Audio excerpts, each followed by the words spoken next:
अस्सलाम वालेकुम my YouTube family, कैसे हैं आप सब। उम्मीद करती हूँ सब खैरियत से होंगे। आज की रेसिपी बनाने लगी हूँ आलू के पकोड़े। शाम का टाइम हो और चाय के साथ आलू वाले पकोड़े हों तो मज़ा ही आ जाएगा। और साथ में चाय का जो टेस्ट होगा पकोड़ों के साथ, माशाल्लाह ज़बरदस्त। चलिए जी, अब इस रेसिपी को बनाना कैसे है वो मैं आपके साथ शेयर करती हूँ। एक आलू लिया है, बारीक सा उसे काट लेना। एक प्याज और 2 से 4 हरी मिर्च लेनी है। हरा धनिया लेंगे। इन सारी चीज़ों को हमने मिक्स कर देना है बेसन में।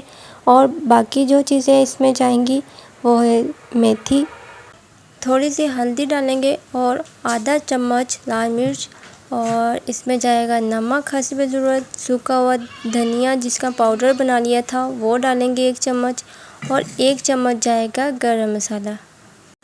थोड़ा सा इसमें पानी डालूंगी और अच्छे से मिक्स करूंगी। इतना ज़्यादा पानी नहीं डालना हमने, ताकि बेसन पतला ना हो जाए। और जो हमने आलू डाले हैं, प्याज डाला है, उसका पानी भी निकल आता है, ठीक है।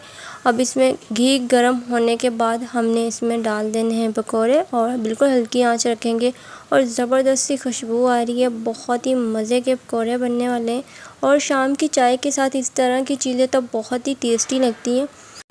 उम्मीद करती हूँ आपको मेरी ये रेसिपी ज़रूर पसंद आएगी। चैनल को सब्सक्राइब नहीं किया तो जल्दी से चैनल को सब्सक्राइब कर दें, वीडियो को लाइक कर दें। थोड़ा सा सपोर्ट हमें भी कर दिया करें, और अपने प्यारों को ये वीडियो ज़रूर शेयर करना। वीडियो अच्छी लगी तो मुझे कमेंट करके ज़रूर बताना। फिर मिलेंगे अगली न्यू रेसिपी के साथ। ओके, अल्लाह हाफिज़। अपना बहुत सारा ख्याल रखिएगा।